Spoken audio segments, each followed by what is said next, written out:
Welcome to the Gate 7 International Podcast, your official English source for all things Olympiakos FC and Greek football. The first day of training is when I realized, this is why they win the league every year. When I spoke with Kevin, if I gonna sign or no for Olympiakos, he said, you are crazy, go direct, my friend. Να πετύχω ήθελα να μείνω στην ιστορία του Ολυμπιακού. I can't speak, sure.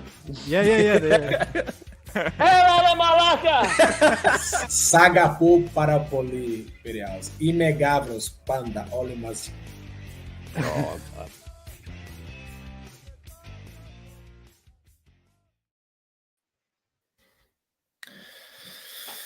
Good morning, good afternoon, good evening, wherever you are. Somber night, you can hear it in my voice. We're here. This is Costa speaking from Brussels. I'm joined by Labros Sirmos, who's out on the Pacific coast. Yes, Where the hell are you, by the way? I'm In near Seattle? Vancouver. I'm near Yeah. Vancouver, actually, in a place near Bellingham, if you guys know where that is. Is that like, I only know Jude Bellingham. I don't know Bellingham. No, it's basically Jude Bellingham of the United States. That's where I am. Yes, sure, Labro. Labro's back. I'm There back. might be some fireworks tonight, but I don't even know if we have the energy for fireworks. But let's see. Yeah. Let's see. Kostas Lianos is with us as well, live from Athens, 1:30 in the morning. It's 12:30 here in Belgium. And you're what, 9 hours behind, Labros? Or you're 9 hours, so it is 3:30 in the afternoon here. So But soon Okay, enough, we're guys. going to have you back in Europe, pal. We can't wait. yeah, Can't God wait. willing, yeah. Ladies and gentlemen, Gires και κύριοι, that Can I is say our... something? Can I say that- something? This, I want to I just want to finish like Right real off the quick. bat! Right off the bat! No, I just want to say something real quick before we get going. I just think these past few months have been so difficult, like with the team. But watching that intro, thinking about some of the best memories we've had, speaking with players, having a good time together, it makes it worth it. Sometimes it's really difficult to come on here and speak about the team because it's so fucking bad. It's really bad. There's no progress, but it's the community, it's people, it's bringing people together. Even if you're getting slagged off on social media, people making fun of you, whatever, it's more just getting on the phone, the video call, the Teams, whatever the hell this is, and having a chat with all of you guys, with the fans, with my friends here. Like even in the bad moments, we have that community, we have each other, but the team is it's making it so difficult to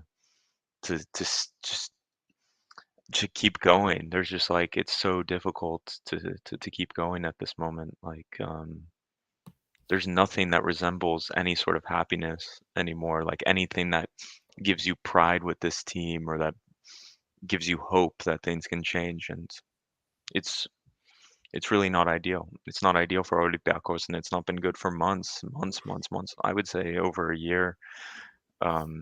And you look at Nottingham Forest, maybe this going into a longer stretch, and it's like you've seen that Spider-Man meme where they like point at each other.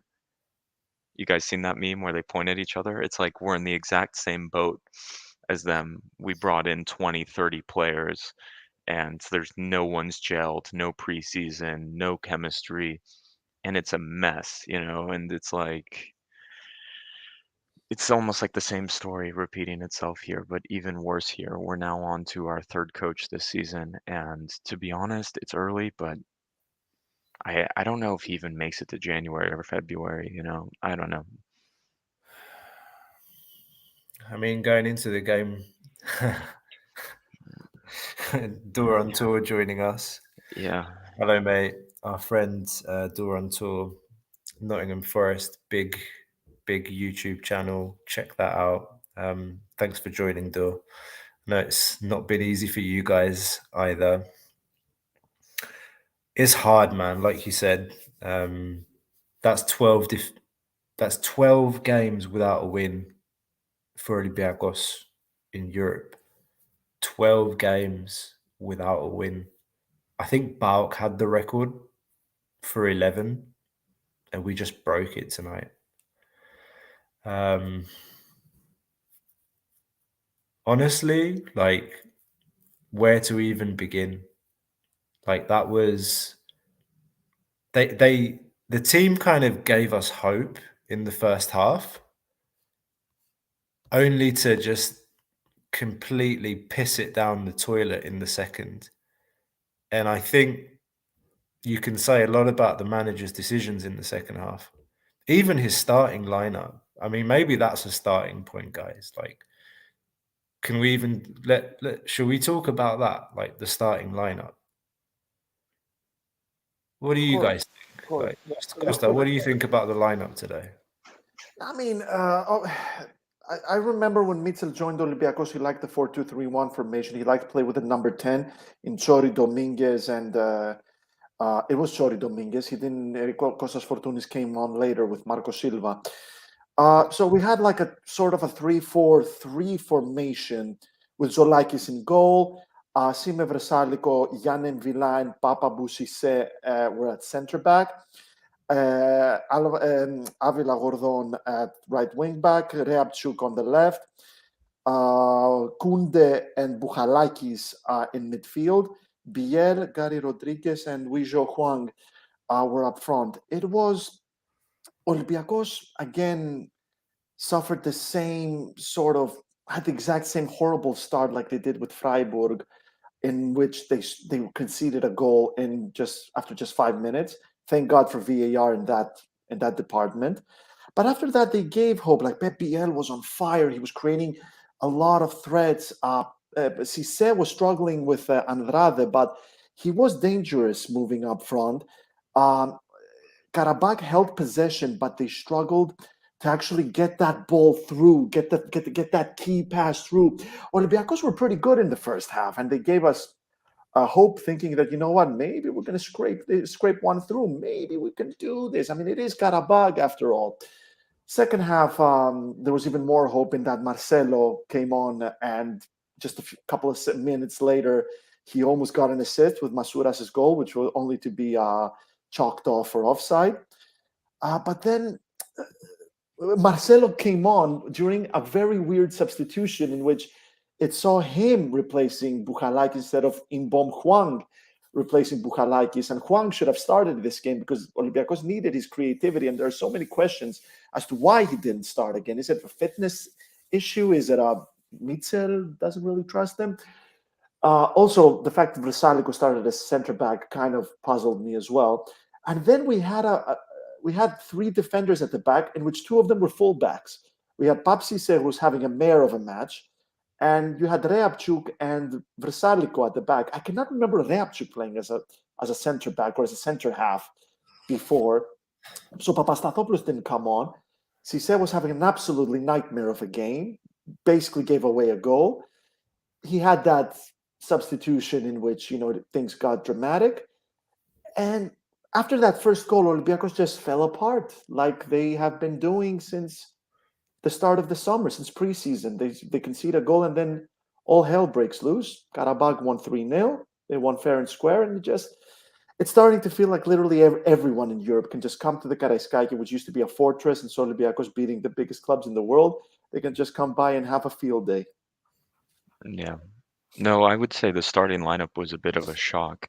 When it first came out, you look at it and you see there's only one true central defender on the pitch, and that was the worry going in. And then he moved Jan Mvia into the central defense where he was fantastic. I think he saved almost 2 goals. He was one-on-one defending, then he cleared one off the line. It could have been a bigger disaster without him. But it's just like it makes no sense why the midfield was so weak. Koundé's positional awareness is horrific, really bad. Like, the guy can run and sprint, has strength, but he doesn't know where to be on the football field. He gets lost. Bukhalakis is not quick. He's not pacey. He's not good in closing down. That midfield was a disaster. And then the sub. Personally, I wasn't a fan of the lineup to start, and then the tactics went to shit too. He brought on Marcelo. It's clear that the club agreed with Marcelo or something for him to come on. Marcelo had had posted a thing on LinkedIn basically saying he was going to play tonight. Okay, good on him. But I'm sorry, like he does not look fit whatsoever. He could barely walk tonight, let alone run. And he came on, and you left at the back with Versalico, who's struggled with fitness and is a right back, not particularly known for defending, and then Oleg Reabchuk and Cisse as your central defenders. Honestly, at that point, what do you expect to happen? Marcelo was like a dead body out there. It was like playing with 10 men. I don't get why you would throw the guy in on a European match. When he clearly, I don't know, like it just seems like throwing him on the deep end. Like that was a game that we needed a result. Who knows what shape the guy was in? Maybe he should have played in Greece on the weekend so we could have seen this. But anyway, the the main point for me was just this whole formation and setup. Like one has three at the back works for Olympiakos, and in particular, one has three at the back with one central defender worked. Like it makes no sense to me. I don't know. It worked in the first half, and as soon as Villa went up into the midfield, the defense was lost. That's when the game turned. Yeah. And funnily enough, is when he took Bukhalagis off, which we completely turned to shit. Let's have that discussion. No, but there was nothing in the middle. Like you have MVA by himself, and then like Oleg going too far forward, or Versalco going too far forward, or being out of position because they're not central defenders. They've never played central defense. Maybe Oleg did when he was younger. They walked through every single And they time. walked through everything. In the second half, as soon as I'm not saying, yeah, as soon as Bukhalagis went off and he made the changes, we fell to pieces. And actually, like looking at the starting lineup, it was by no means like what I expected going into the game. To be honest with you, and this is easy to say after the game, but looking at the lineup and looking at how the first half kind of panned out, where we had 11 shots on goal and they had 2 or 3, if say Juan was in the team instead of Bukhalagis in the first half with that setup, I think we could have created more chances. There's also some chances in the first half where you're just thinking, oh, for fuck's sake, like the ball just doesn't want to go in. And I can't remember if Masouras' shot that hit the post was at 1-0 in the second half, or it was already, I think it was 1-0 in the second half, yeah. It was at 1-0, and you just like, and I think he meant to shoot. And like, you know, in those kinds of situations, you're just like, they must fairly put down. You're just like, the ball that not doing us any favors. We're constantly being punished by football for the mistakes that we've made on and off the field for the last year, 2 years. But yeah, no, I think I'm struggling to understand why Mbom Juan didn't start the game, and we'll never get any explanations for that. I think Jan Villa he was unreal, like unreal in the first half. He's the reason we weren't down. And we were in the game going into the second half. He had a really good performance. I thought Gonzalo Avila is turning out to be one of the best signings we've made all summer. Value for money, I guess. You never expected him to be as, I mean, yeah, he gave us a reason to get out of our seats in the first half. I'm just looking at the names again, guys. I thought Biel looked dangerous when he like flashes of like good moments during the game. But what can you expect from a team that's just, you know, one team plays on the weekend, another team plays on European nights? Like we've said it before, when are all these guys going to gel? And you know, Labro, you said, is Mitchell going to be able to stick around until November, December, when apparently he's asked for a pre-season. He wants to take the team away and go and play a tournament. What can we expect? Like, I'm just afraid it's going to be like that. There are two more things I want to say. Paschalakis needs to play on the weekend. Zolakis can't play for Olympiakos now. Zolakis cannot play for Olympiakos now. Jolagis needs to go on loan.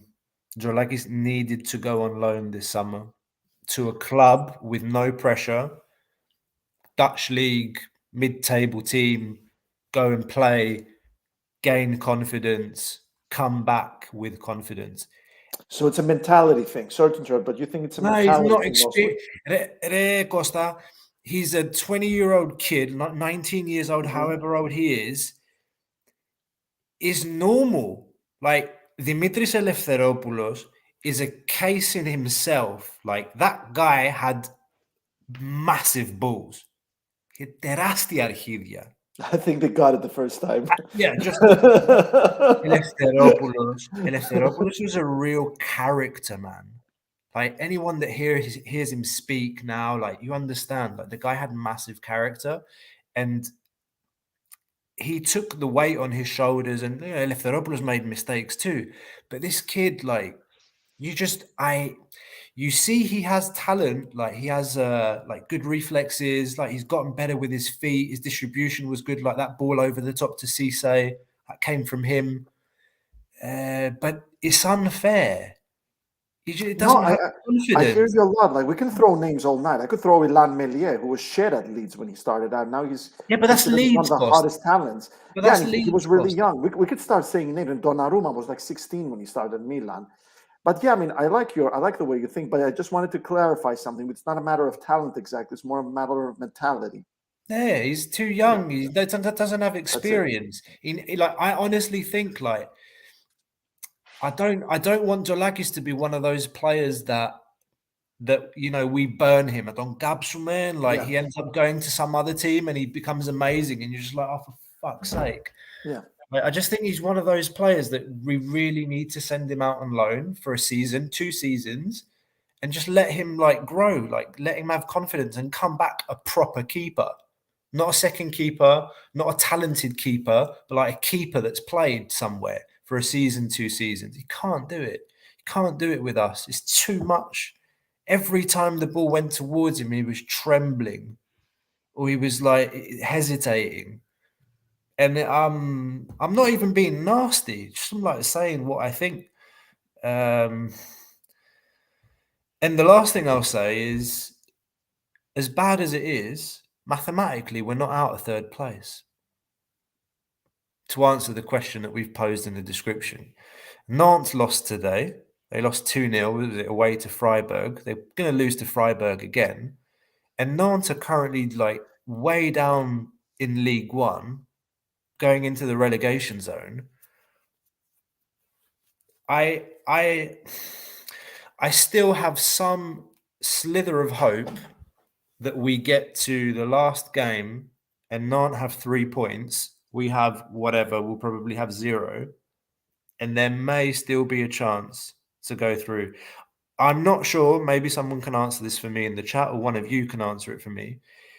If we beat Nantes, is it head-to-head? It is. It's head-to-head. Yeah. Is it head-to-head goals that counts, or is Yeah. it overall? It's head-to-head, and then it goes to goal differential, I think, if you're tied. Okay. So if you get a clean score against them, you can still finish third in the group. Yeah, but I think they have the Azeris at home. You would expect them to sell out and maybe put a performance against Qarabag. Like, you don't think so? No. I would just like to say about this. Of course, I told you this, but Labro and the rest haven't heard this. But to the best of my knowledge, there is a mentality at the club right now where they are looking forward to next season already, in the sense that Olympiakos need to be in the Champions League group stage next season. Like they're already looking forward in the sense that we need to win the title or finish second, because this season, whoever finishes second gets to the Champions League qualifiers. So after tonight, I have my feeling after watching Olympiakos for so many years and understanding the club, I think Europe is pretty much done. Like pretty much, like the resources are now all going to focus on not fucking up the title. It's all about the now. title. Also, the Champions League money is big because of the contracts we brought in. It's a bit similar. Again, it's weird going back to this, but the Nottingham Forest situation where they spent all this money and they have huge budget, and it's like, for fuck's sake, like we're sitting at bottom of the table and it's just like all hands on deck. Let's get out of relegation. For Olympiakos right now, it's like all hands on deck. Let's make some chemistry going into what's it called, like going into the Champions League next season, like saving. Because if the team doesn't make the Champions League next season, the club could be in a very bad financial situation, like where they're failing financial fair play, and that's a real problem. But can we look at the problem right now?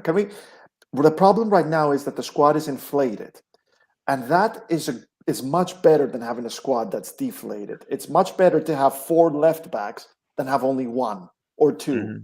Like, let's look at this. Olympiakos now have 5 goalkeepers, 4 right backs, 4 left backs, 4 center backs, and that's not bad. 4 center backs is not a bad number. 2 central defensive midfielders, which again, that's not bad. 4 central midfielders, 5 central attacking midfielders. Some of them can play in the wing. 6 wingers, 4 center forwards. Now, in January, we're definitely going to hear Gustavo Scarpa's name. We're definitely going to hear a Jason Denayer kind of name because people want to sell newspapers in Greece. But Olympiakos will do much better if they just sell in January. If they just sell. Olympiakos don't need additions right now. I mean, do they? Do Olympiakos need an addition, you reckon, right now? No. In this inflated squad? Just sell. Start sending them and see if you can make some money. You have a Papu Cisse, you have a Gibu Kamara, you have Madi Kamara, you have Useinu Ba that Olympiakos bought for a $5 and a packet of crisps, and they were supposed to sell them for 20 times their value, and they're still in the books. Yeah, and they're nearing 30. Some of them. Get rid of them now. Make some profit now. Now's the time.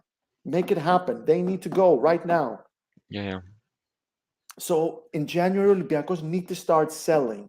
That's what really needs to happen. We're going to hear about Gustavo Scarpa. We're going to hear about a Jason Denayer character because people need to sell papers and they need their clicks. But Olympiakos will do very well to just sell. That's what you got to do. And that's a much better place to be at than needing players. Because the January transfer window is not there to create a team. It's there to do slight tweaks. That's what it's there for. And that's what Olympiakos can do. I don't even want to talk about transfers, man. Like, Yeah. I just think it's frigging ridiculous. Like, Yeah. And you're right to raise the Scarpa thing because I was laughing to myself about it after it was 2-0, 3-0, and you're just thinking, somebody's going to say something. Oh, don't worry, Scarpa's going to come in January and he'll join Fortunis, James Rodriguez and Biel and, all the 10s that we have. And it's like, what the hell? This is... We've said, but Scarpa said he rejected. He was like, "Oh, I'm not going to Greece," or blah blah blah. Yeah, there was another interview in the Brazilian press the other day. Like he said, Yeah. I had a chance to go to Greece, but I wanted to go to England, and I talked to Abel Ferreira, and he told me, "Don't go to England." Greece." Blah blah blah. Yeah. Little does he know they could end up sending him here. I don't know. Basically, this is a team. Costa, you said it really nice. Olympiakos have 2 teams right now. Yeah, one in Greece, one in Europe. I think it's a bit different. Olympiakos are a team that has been created by 3 different managers. Δεν βγάζεις άκρη, δεν βγάζεις καμία άκρη με αυτή την ομάδα. And I would just like to point this out. Marcelo made a debut today. Yes, it was a horrible defeat. There's no way we can make any conclusions about Marcelo. There's a lot of happy Greek non-Olympiakos fans making fun of him, saying he was overweight, saying he eats kebab and eats souvlaki, which is something we do for every superstar that comes to play for a Greek team. We do it for everyone. That was his debut. He came off the bench. We cannot analyze that. We cannot just say throw him away. We cannot demand from the club to break his contract right now. Guys, I think Marcelo has earned the patience and the trust after all that success with Real Madrid. I think it's there. I know Labro's got another opinion, but the thing is, like, when you turn the system, and there's some people in the chat that have commented about this, like, he changed the system from a 3-5-2 to a system that I didn't really understand what the hell we were playing when he made the subs. It was like a 4-4-2, and Marcelo was out on the wing, or kind of inside left. Yeah, but Oleg was playing like more tucked inside. It was super odd. It was weird. Like I have no idea what was going on the pitch, but basically we'd lost that kind of compact formation that had kept them at bay.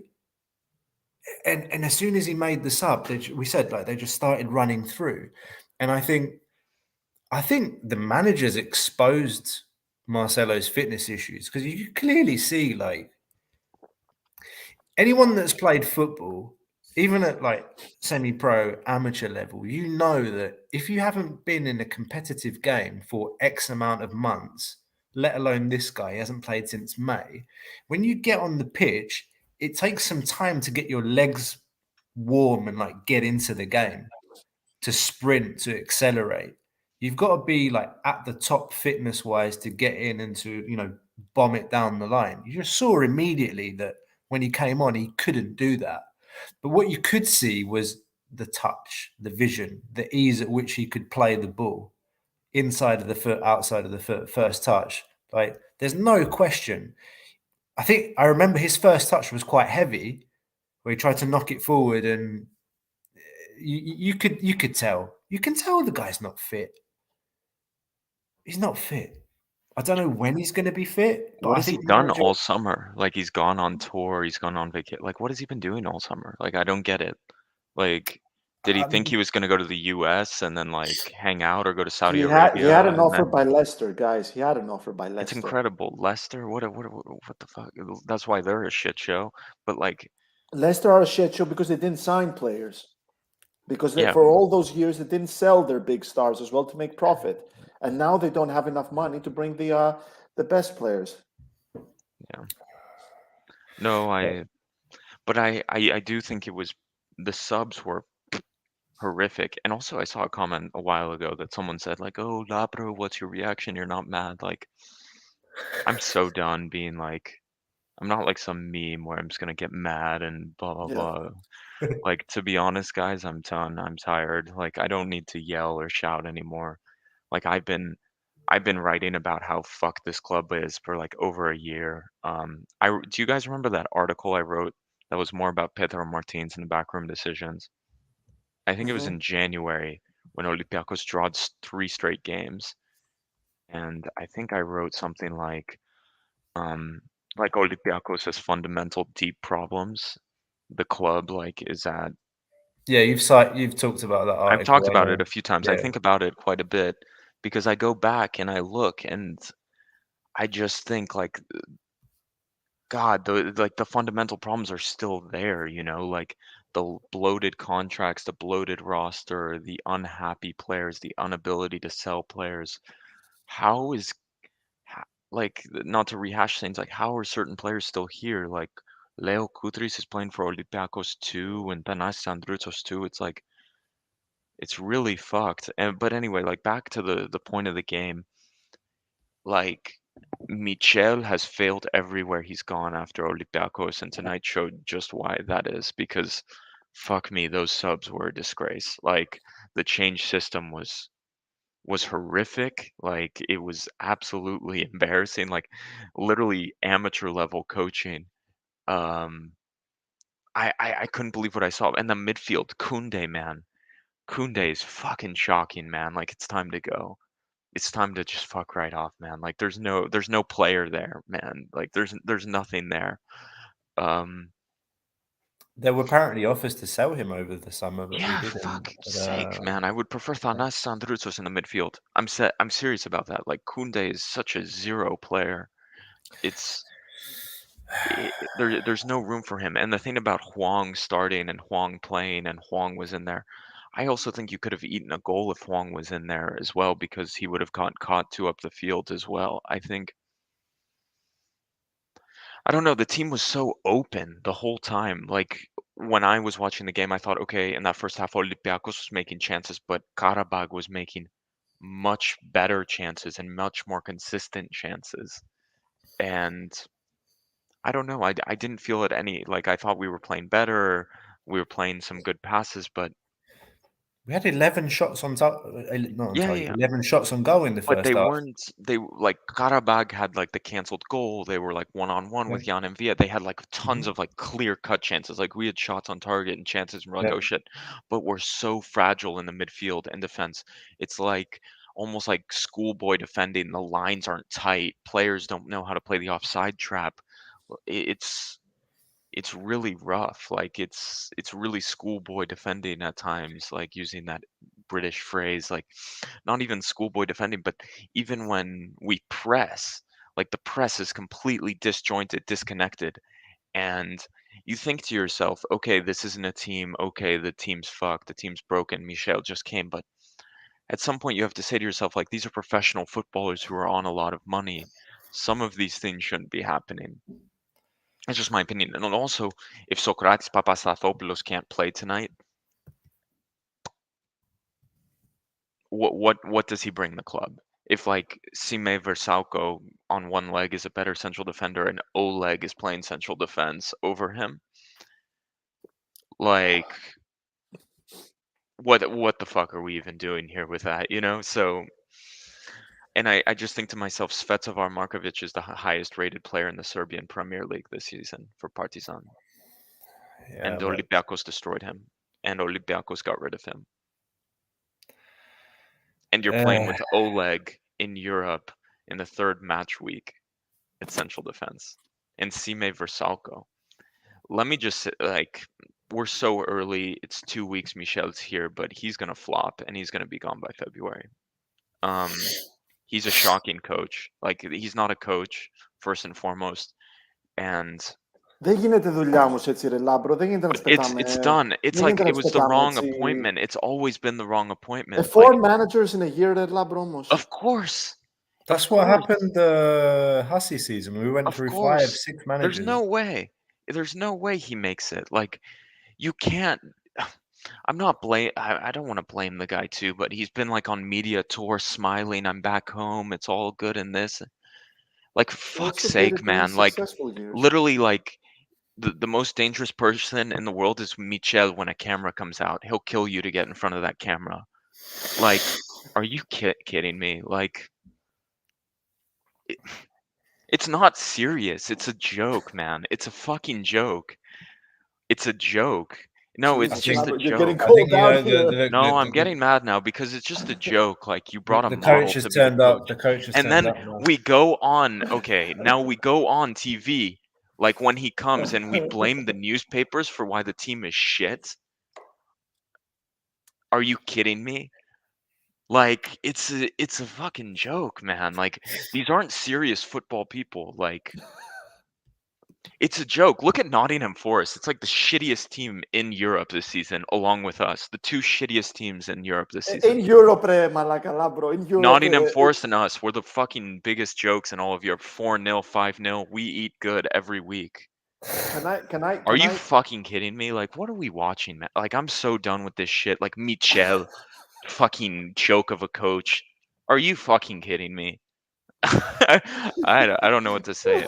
Michel, like, fuck the players too, man. Fuck the players too. Like, they're useless, but like, let's be real. We got it. Fuck everything and everyone. We got it. No, but like, come on. Like, at a certain point, there's a common denominator here. I don't want to fucking say it, but what a joke, man.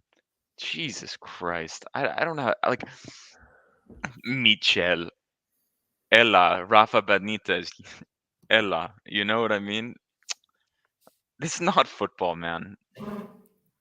Michel Kevlakis. Just wait until we lose a derby 4-0. Fuck's sake, man. Breaking. Olympiacos are looking for their fourth manager this season. No, man, it could be. No, but let me just say this. Like, is it going to fail? Probably. This is bad for me to say. Is it going to fail? Probably. I'm just sitting here just waiting for it. I support the team. I follow the team. But what can you expect anymore? Like, the season's a wash. Like Kostas Lianos said, the season's a wash. Like, it's over already, unless I guess they go on preseason. Michel like massages everyone's ego and wherever the fuck they go. It's a joke, man. Like, we're making every village in Europe famous. Every village in Europe is like famous from us, man. That's Olympiakos for agents to make good money, to come to our club to make good money. Are you fucking kidding me? Is that what we've become? Like, that's Olympiakos to these people. I feel so bad for the fans. They're charging a lot of money for people to go to the stadium. Fucking a lot of money, man. And this is what we put up with. This is what people are not making good money. We have inflation, we have a gas crisis, we have all this shit. Let's put this on a bigger picture. And you beg people to come to the stadium and you play like that and you do shit like this. I don't know. It's at some point, like, Can I you just lose say, the fans, in my opinion. You lose the fan. Like, the fans have been fantastic. They've been going to the stadium. They've been supporting the club. They've been singing. But how much can you take, man? How much can you take? It's difficult. I don't know. That's an important point, and I did have friends in the stadium today, and I don't know if there's anyone listening live now as well that was in the stadium that's tuned in. Guys, drop your thoughts in the comments. Let us know, like, how did you perceive the atmosphere in the stadium, etc. I mean, a lot of people I talked to via text or people I called with after the game, they said is one of the roughest nights they've ever experienced at the Karaiskaki. Really negative, and really the entire stadium booing Fucking the Papa team. Boussisse almost went Ron Artest style into the crowd to beat up fans, man. The I mean, fucking staff of the I team don't are know holding him what back, and he's we yelling, don't know exactly what happened. He's saying that. We don't know exactly what happened there. I don't know. We what's don't know what happened. happened, but like, Jesus Christ. It doesn't look good. It doesn't look good, but I don't know what's happened there. Guys, I it don't want to happens. It speculate. happens. It happens. I don't want to It speculate what's doesn't happen happened. often. Somebody might have sworn at his mum. You know, somebody might have, like, Of he's had a death in his But it family happens. recently. happens. Like, I know, like, look, I'm the first to criticize Cisse for his performances on the pitch. We know a lot of things, ridiculous things are said in Greek stadiums that aren't said, in a civilized world. Sorry, guys. Like, I never swear at people's mums. I don't chant songs where we swear at people's mums. I don't. That's not who I am. And yeah, blood is boiling during the game. If you're a fan, if you're a player, things are said. I don't want to go into it anymore. The whole thing with Cisse. I know there are a lot of fans tuning in from all over the world, and that's something that Ari's been telling me to make sure we say on the podcast today. We have around 95. Was it 90 people from 95 95 different countries tuning are into watching the podcast. us, and we're thanking them with all of our heart, all of our being, because that's what Gate 7 International is all about. That's an achievement in itself for this channel, that we have people from 95 different countries tuning in to watch and learn about what's going on at Olympiakos. Good times and bad times. Been rough lately. Fair to say. Do leave us a like. It helps us grow the channel. Subscribe. I know a lot of Azeri fans have subscribed tonight, and some of your comments are nice. Some comments are not so nice. But yeah, guys, thanks. Subscribe to the channel if you want to keep up with all the latest Olympiakos news, Gate 7 International, by the fans, for the fans. And I am picking out, I think, let's go to the comments, because we've Can you bring up the comment about Christian Karambay going on the media and saying we're going to win the Europa League? Like, are you kidding me? No, I'm done with it, man. Going on the news, say we're going to win the Europa League. Man, you have no shame. I would walk, man. I would walk myself. Like, it's not that simple. That's not going to happen. You're going to go on the media and say we're going to win the Europa League. You embarrass us every season saying shit like that. Are you kidding me, man? What I'll say about Karabag with these kinds of statements is that he's confusing what we want with what we can. What is the reality, man? You can't go. Yeah, no, but okay. Like, I don't know who gives him is it a line from wherever that he goes out with this? But yeah, okay. Why are we setting expectations? I think say it's a rebuilding season. Say it's a rebuilding season. Yeah, no. But the thing is, like, that's something that Olympiakos just, like, I've talked about this before. I said, just come out, get somebody to come out and say this is a rebuild. It's going to be a hard season, and say like what's going on inside the club, but they'll never admit that. It's too defeatist. The club doesn't have that mentality. They're too They won't proud, do it. but proud of what? Yeah, sure. Proud Sure. of what, man? Look around. Like, Yes. read the room, for fuck's sake. Like, No. I just want to read this comment because I think it's interesting. I didn't watch the Freiburg game, but Ploton from Azerbaijan is saying Olympiakos played well, played better than Freiburg played us in Germany. Don't underestimate Qarabag. Qarabag is playing through its historical peak. Olympiakos played respectfully and clean. Look, we said it. I think for 55 minutes we were competitive. It could have we could have scored. Like it could have been a different game. If it was a different game, could have been different kind of subs that were made.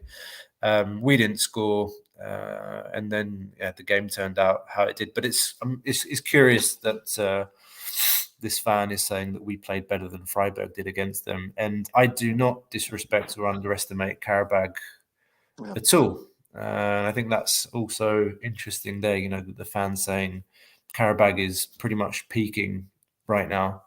And they do look like a really, really dangerous team. Suspect at the back, and we didn't exploit that enough.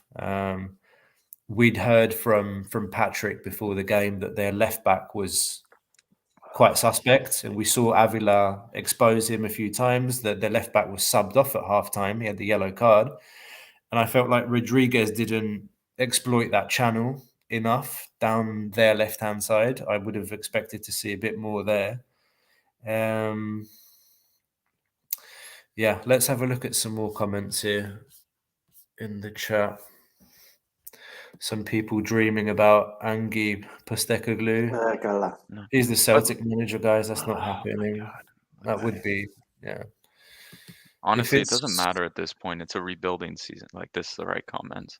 Yeah, it's a rebuild season. We shouldn't be signing washed players, but getting young But players. the quality is there to build a team. That's what I'm trying to say. That, I mean, Costa, do you remember back in the 90s and the 2000s when we would play Panathinaikos and Daik, and we would feel a bit nervous before the game, wouldn't we? Like, can we beat them?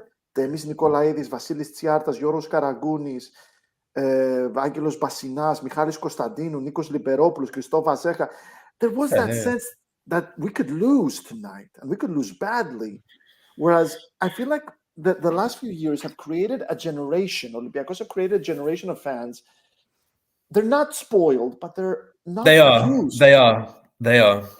Okay, they're definitely not used to a competitive league.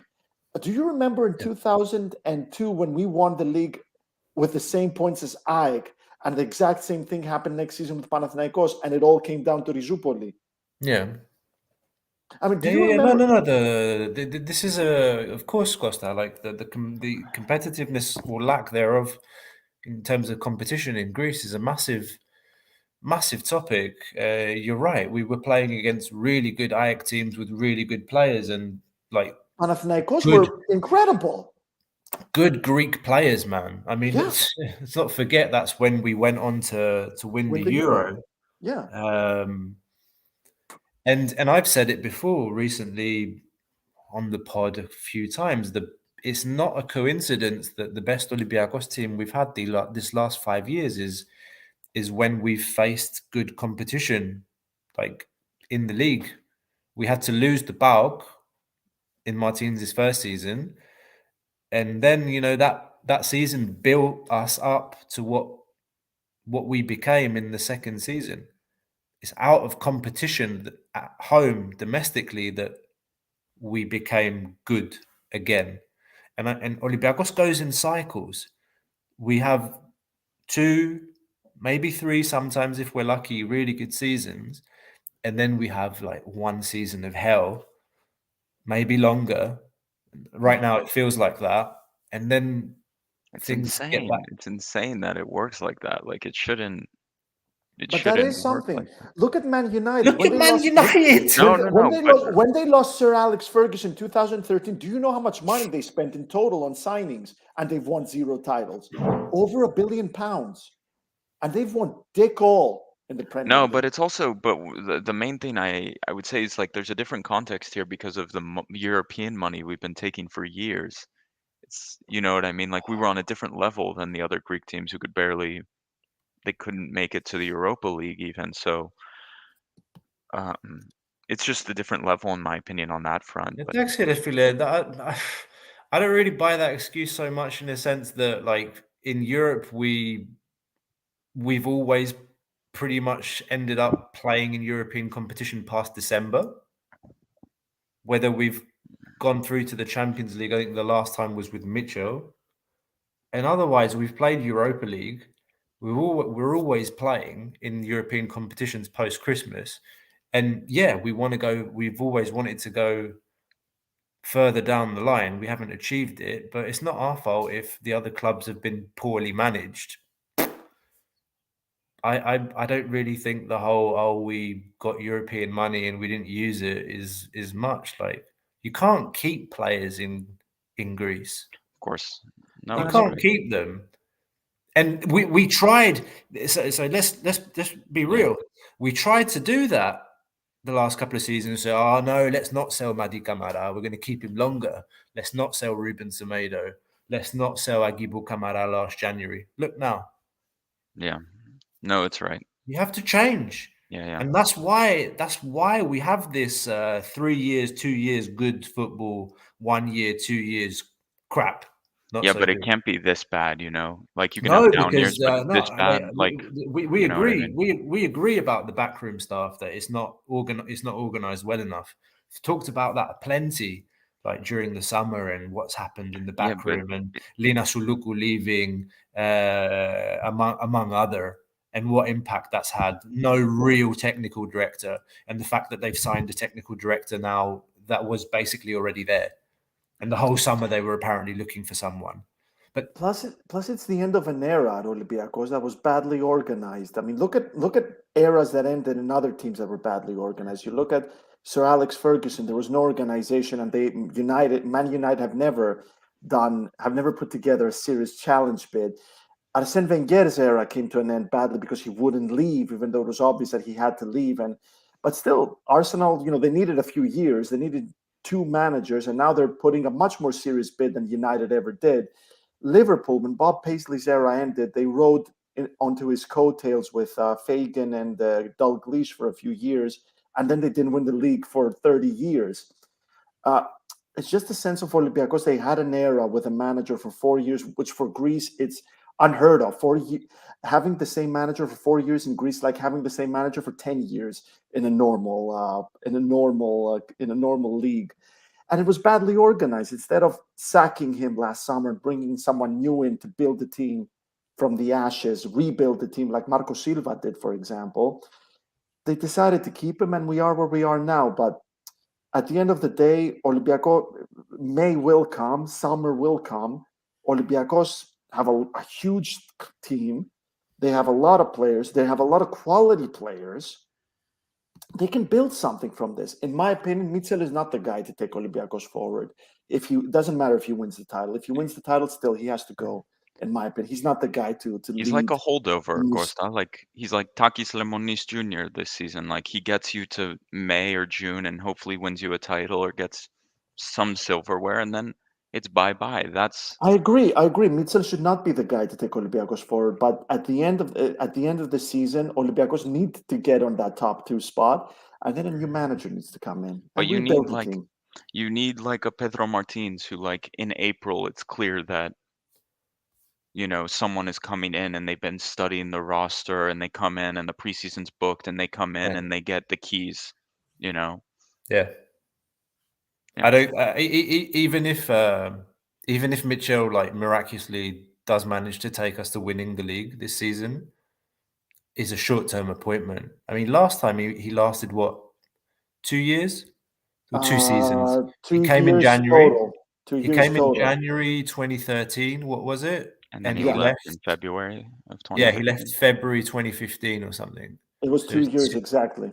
Yeah, he was there 2 years. And like he left fairly amicably, but I think it was just like, he realized and the club realized that he didn't have much more to give.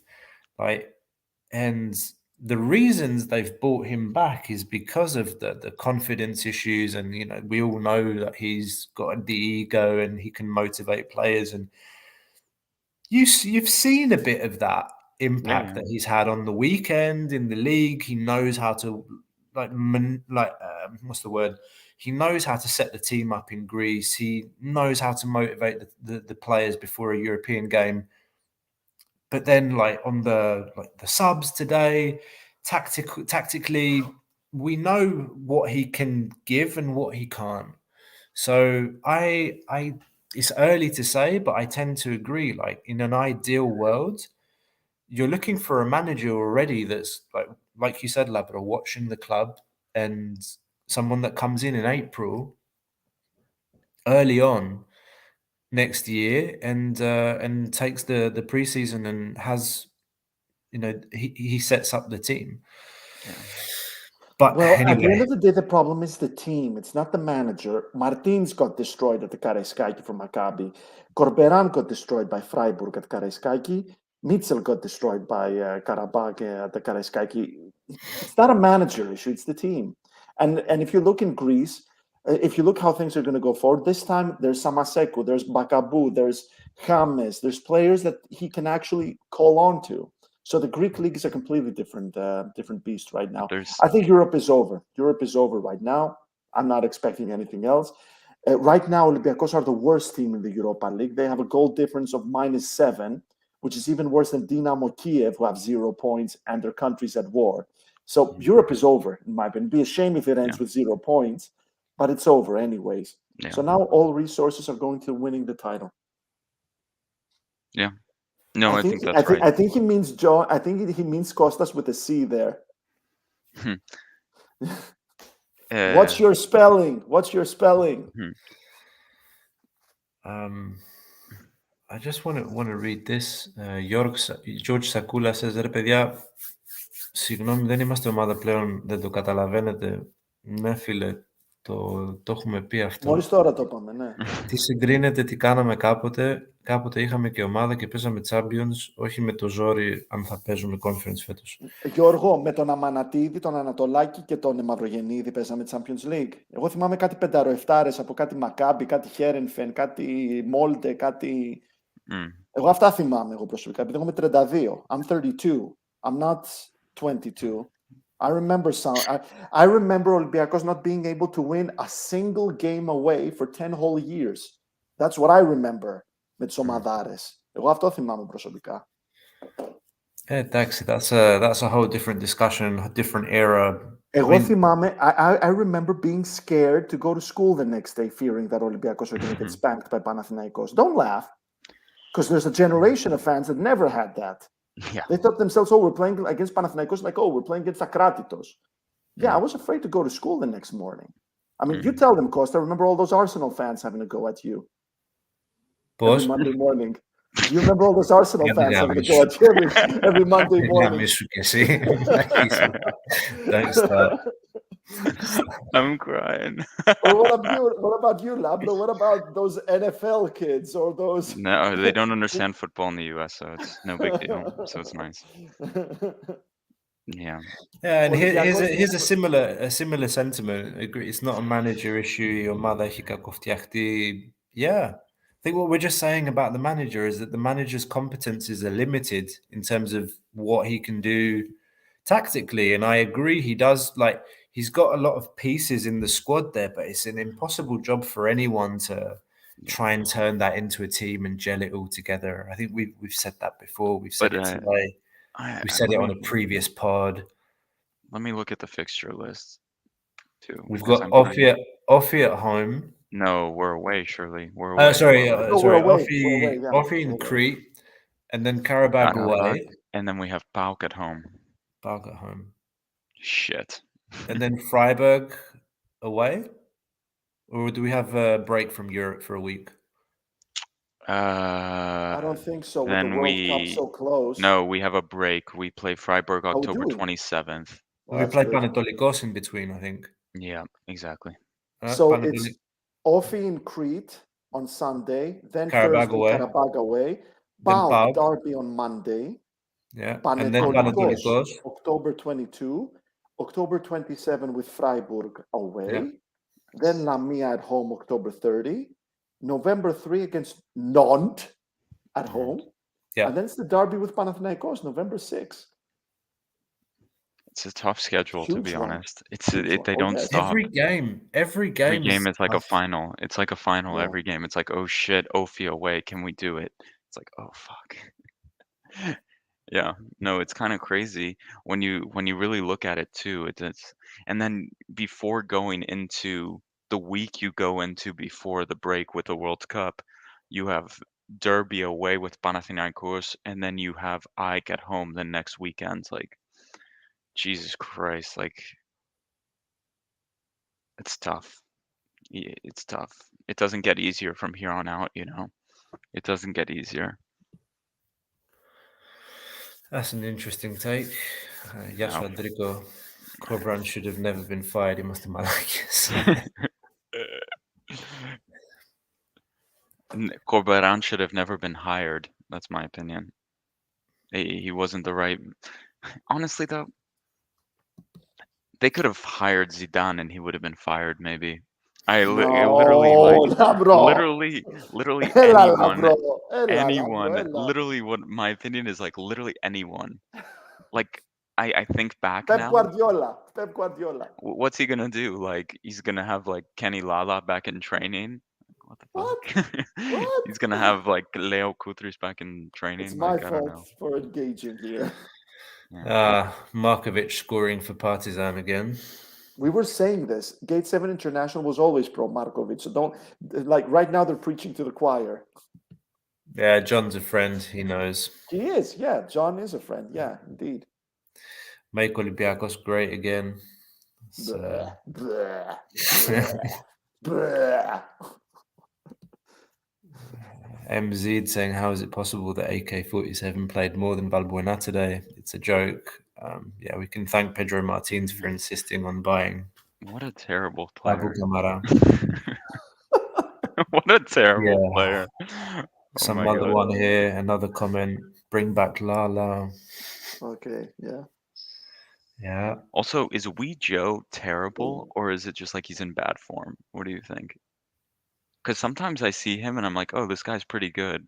Like that one shot outside the box and then the one where he one-touched it on the turn. He's not adapted. He's not adapted. He's not adapted, but I think he's not bad. Like people are too like I just think he's got a good touch. He's gonna fail here. He's gonna fail here for sure, and he's not gonna make it. But I don't think he's like a shit player. By any means. But he's got a good touch for a big guy. Like he can dribble the ball pretty well. He made some good switches during the game. I think he's not fit. He's not adapted. And when you're a striker, you need to score. If you don't score. After he missed, I think I was in the building with Martial when he missed that tap in. He hit the bar. Or like it was good night. Like that was it, you know. Yeah. It is. Yeah, I mean, the fact that he hasn't scored yet is really worrying. And, you know, even if Nottingham fall back into the championship, I don't think he's good enough to come into that team. Really? I think he would be fine. Like, thinking about that striker they got, the Keenan Davis guy, I think he's much better than this guy. Like, he scored almost 20 goals for Bordeaux last season, who was like a very poor team. It's more of, you know, the mentality and more of, you know, the team, the squad, the unit that they've created at Nottingham. I don't think Wijot would come in, even if they fall back to the championship. Yeah. As Spiros is saying, here, guys, it's October and we're dreaming for the next summer. What the fuck? Focus on the present. Yeah. Yeah, but what I'm saying is what I know about the club, and that is based on what I know, that there is a sense of, you know, let's just save what we can save this season because the team and the club is at the condition it is right now, and let's just make sure we finish in the top two. That's what I know. No, I tend to agree with you. Even though I still think that Panathinaikos is going to dip, like they're not going to carry on like this. I don't think they're gonna, you know, just walk the league. There is a real sense of euphoria in the camp right now at Panathinaikos, deservedly so. I mean, they've gone to Thessaloniki, they've gone 1-0 down and turned it around, flipped it on its head It's a massive result for them. There's confidence, but now they've lost their striker. They lost Sporar. Sporar's going to be out a couple of weeks, and now they only have Ioannidis.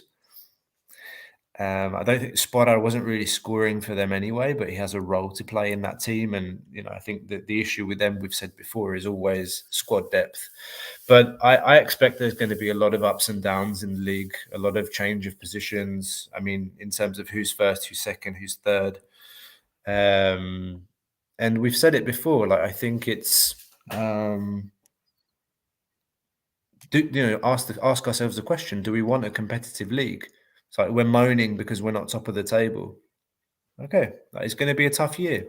Yeah. There's competition, and let's compete and see where we are at the end of the year. Okay, we're past an hour. What's this from Manu? Manu, Costa, Labro, give percentages. How possible do you think it is to get the championship? Okay, in alphabetical order, I'll start. 50. I agree. 50 as well. 50 as well. Because the quality really is there. And Olympiacos have more quality than the other teams, but they're just trying. Once this quality gels, great things can happen. I really believe great things can happen once this quality happens. Once this quality gels, but it's just a sense. It's just we just need to wait. And But now also, it's also once you're out of Europe and it's one team plays on the weekend, one team plays midweek, and it goes to one team plays all of the games, I think things could change, I think there, like Costa said, there would be some flow in the team. So I don't know. I'm less. I don't know. Honestly, I can't say. I would say 50%. Ella, you don't believe that. No, I don't believe it, do I? I think it's like 25% maybe. That's like 24% more than I expected you to say. No, thing is, I watch Panathinaikos and I don't think they're a good football team, very good football team. I think the coaching is good, and I think they've had a good start to the season. They built some momentum, but individually, talent-wise, I think they have a few good players. But outside of their starting 11, and they haven't faced a little bit of diversity yet. They lose a game away, or they lose. I felt last season that's where they really struggled, getting points away to smaller teams. And Ike, I think the bigger threat could be even Ike, to be honest, with that new stadium. The environment around the team is very strong. PAOK, I think, is written off. I think they're done. But I do think Ike and Panathinaikos are both stronger this season, but I just don't see consistency. That's what Olympiakos has won titles on. It's consistency, beating the smaller teams. But exactly, if they can do that, I think we have a title race. But I need to see that first, and they've showed some signs, Panathinaikos for sure, but I don't know. I just need to see more, I just need to see more. Right. If Olympiakos doesn't qualify, says MZ, for the Conference League, the club will be forced to release in January all players who have exceeded their prime long time ago. I mean, let's see what happens in January. But I think, as Costa kind of said earlier, the club's already thinking about next year. Yeah. Well, let's call it a night, guys. We've been going for just over an hour. It's late. And it's late, you guys. We've it's good to get on the pod, and I hope we've managed to provide some sort of comfort, at least just by being here and allowing people to get their voices heard, their opinions down in the chat there. Sorry, we haven't been able to read all the comments, or at least bring them up. Like, we are reading them while talking to each other here. We appreciate you sticking with us so late into the night or morning, wherever you guys are. You're watching from 95 different countries. Don't forget, like and subscribe to the channel. Help us to get bigger and bigger. We're close to 2,500 subs. Another giveaway will come when we hit 3K. So yeah, spread the word, spread the love. Hopefully we have something something more to cheer about, I guess, on Sunday after the Offi game. We'll be back for that, guys. Any last thoughts to share before we shut down? No, it's just going to be a long season. It's going to be a chore at times to watch the team and support the team, but that's it. That's all there has to be said. All I have to say is that this season is completely a psychologity. Like, I cannot explain it, basically. It's so hard to analyze this because I can never remember Olympiakos side so poor, but with so much quality in there. And like I said, it is so much better to have more than you want rather than less than what you want. The January transfer window, not there to create a team. It's there for tweaks. If Olympiakos sell, if Olympiakos get the squad deflated, then maybe that in itself could be a positive preseason before the preseason. I'm confident long term. I'm confident, guys. I'm confident long term. I think next season we could see something cool with all that quality in the team. I think we could see something cool next season. That's it. Not even end of October, and where everyone's talking about next season. It's going to be a long season, ladies and gentlemen. But if there's one thing we can look forward to this season, I really hope so. Knock on wood. At least we have EuroLeague to look forward to. EuroLiga starting tomorrow. Olympiakos play Barcelona at the Palau, away from home in Catalonia, in Barcelona. I'm looking forward to watching that game. Ade. Guys, this is Gate 7 International, by the fans, for the fans. See you next time. Ciao.